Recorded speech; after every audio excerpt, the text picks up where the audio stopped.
Seguimos con Amado Vudú. ¿Y qué pasó cuando vos propusiste, che, ¿y por qué no nacionalizamos las AFJP?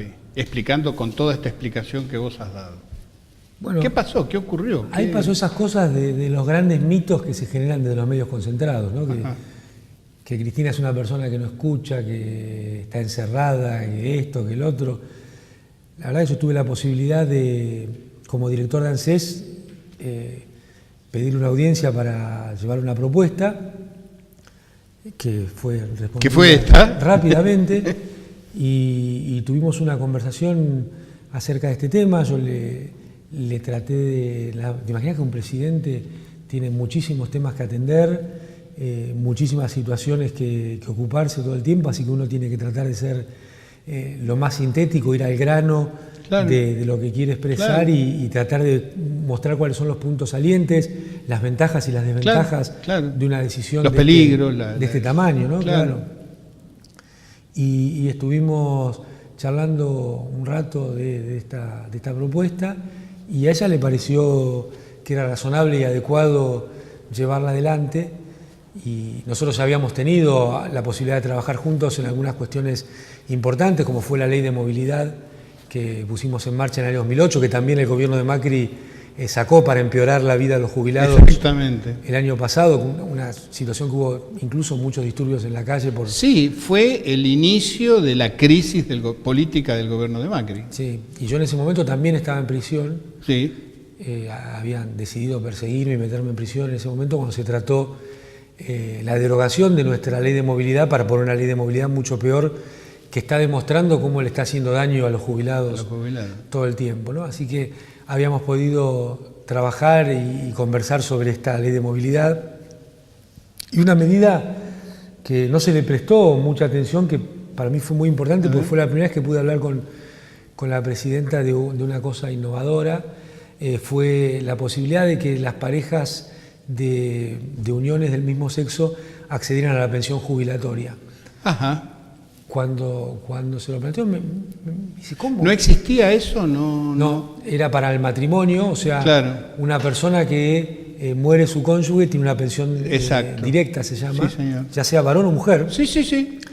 Y durante la etapa del gobierno de Kirchner habíamos hecho en ANSES un protocolo para que quienes no tenían el matrimonio, sino que eran uniones de hecho todavía no estaban en la legislación, con un sistema probatorio pudieran acceder también a la pensión, porque lo que hay que mirar es la lógica económica. Claro.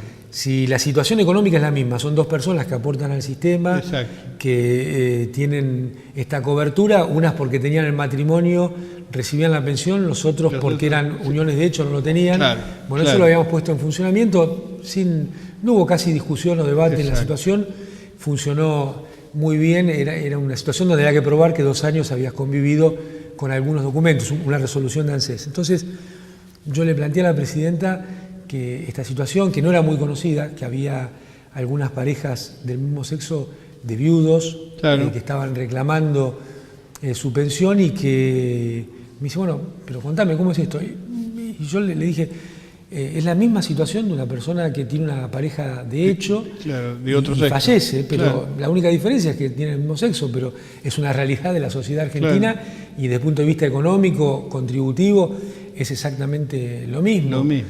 Y bueno, ella rápidamente dice, bueno, ¿cómo? Me parece lógico, razonable lo que está diciendo, ¿cómo no lo hacemos? Bueno, vamos a tener golpes de algunos sectores. Me dice, bueno, no, pero esto es justo y es de igualdad, una cosa de igualdad, así que hay que ponerlo en marcha. ¿Qué necesitas?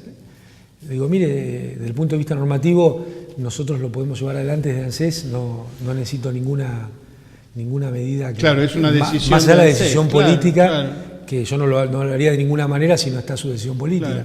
Me dice, no, bueno, démosle para adelante, y me parece una gran medida. Y al poco tiempo, a los 2 meses, creo, ya teníamos el primer pensionado que había estado años en la Corte sin que le prestaran atención al tema. Che, Amado, después, digamos, el paso siguiente de todo esto que estás contando fue tu nombramiento como ministro de Economía. ¿Qué considerás que ha sido lo más importante que vos has podido hacer desde el Ministerio de Economía? Primero, trabajar para defender los puestos de trabajo, porque yo arranqué en julio del 2009, o sea, la crisis seguía. Claro. Así que la situación, yo creo que la única variable importante de un país, desde el punto de vista económico, son la cantidad de trabajadoras y trabajadores que tiene y los niveles de ingreso que ellos tienen. Y lo que cobran, claro. Después todo el resto es instrumental, son herramientas para la felicidad del pueblo, debiera ser, ¿no? Porque claro, el objetivo en definitiva es que las mujeres y varones de nuestro país puedan desarrollar su vida, podamos desarrollar nuestra vida lo mejor posible y soñar y llevar adelante esa situación. Me parece que los economistas demasiadas veces se enamoran de las herramientas y olvidan los objetivos, ¿no? Claro. Es cierto eso. Es un fenómeno de los últimos 30, 40 años, ¿no? Es decir, este enamoramiento que el neoliberalismo ha generado de los instrumentos teóricos de la economía, sí, y no de los efectos prácticos que la economía tiene sobre un país. Claro. Exactamente, que el objetivo está en otro lado, claro, ¿no? Y que justamente la heterodoxia yo creo que tiene que ver con esto, claro, con entender que distintas situaciones requieren distintos remedios. Pero fíjate que es curioso, y nos desviamos un poco, porque el libro de Adam Smith se llama La riqueza de las naciones, no se llama los mecanismos para mantener... Bueno, por eso el neoliberalismo es una cosa muy distinta al liberalismo. Exactamente. ¿No? Porque más allá de cualquier valoración que uno pueda hacer, el liberalismo opina que tiene que haber un Estado mínimo, que cada uno se la tiene que arreglar solo y que el intercambio es lo más importante. Claro, el neoliberalismo no opina esto. Claro. El neoliberalismo opina que tiene que haber un Estado poderoso para defender el capital de los ricos. Exactamente, y sobre todo si es financiero. Vos fijate que el gobierno de Macri tenía más ministros que el gobierno de Cristina. De Cristina, entonces ellos no piensan en un Estado mínimo, sino en un Estado a favor de los que más tienen. Exactamente. ¿De qué se te acusa? Puntualmente... Puntualmente, ¿por qué te metieron preso? Bueno, la primera vez fue un invento, directamente, una cosa que duró 2 meses y pico, que es mucho en la vida de una persona, pero que más de eso no se pudo sostener. Y ahora estamos con el famoso tema de Chicone, que, bueno, cada vez más los hechos del propio sistema de administración de leyes, porque no es un sistema de justicia, me dan la razón en lo que siempre dije, que había un dueño que se llama Moneta. Ahora la causa la partieron en 2 para poder juzgarme a mí sin elementos. No me permitieron ni siquiera presentar una pericia económico-financiera de la empresa. Nos tuvieron todo el juicio oral sin permitirnos y la última semana nos dijeron, bueno, no va a haber pericia. Mientras tanto, en otra instancia, que era la parte que habían dejado como Chicone 2, se llama, como si fueran 2 cosas distintas, como si fueran 2 cosas distintas. Que lo hicieron para perjudicarme a mí y salvar a otros. Claro, claro.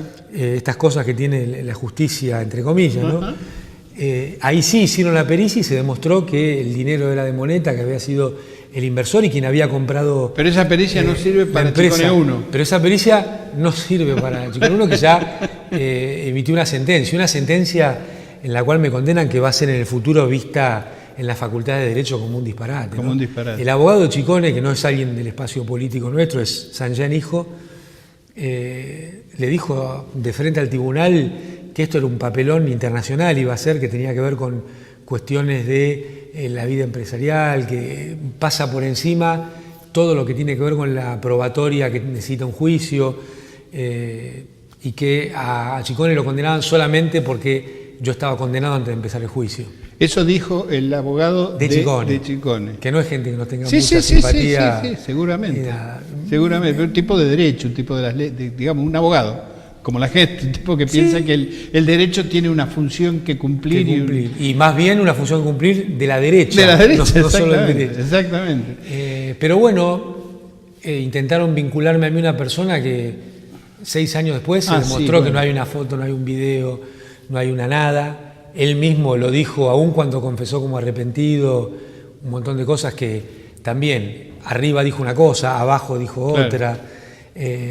Pero bueno, los atropellos que está habiendo en la utilización de parte del sistema judicial como herramienta de persecución política no es una cosa que sucede solamente en Argentina. Por decir, estos locos en Argentina se quieren defender diciendo esto. Vemos que está pasando en Ecuador, en Brasil. El Lula está preso por un departamento inexistente. Exactamente. Entonces, ¿cómo te bancaste esta prisión? ¿Cómo en el sentido de cómo te fue y cómo hiciste para bancarte? Bueno, primero estando muy en paz, con todo lo que yo había hecho sabiendo que soy inocente de las cosas que se me acusan, sabiendo que el sentido político de nuestro gobierno, yo nunca me corrí ni una coma de defender las cuestiones populares, las cuestiones de Argentina como patria, y eso te da una tranquilidad para revisar tu accionar, tu pensar y lo que te imaginás hacia adelante, ¿no?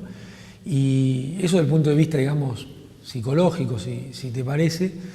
Y después teniendo una tarea muy fuerte de autocapacitación con un programa de lectura. ¿Has leído mucho? Mucho. Ajá. Mucho. ¿Qué? Y bueno, tenía como unas lecturas a la mañana y otras a la tarde.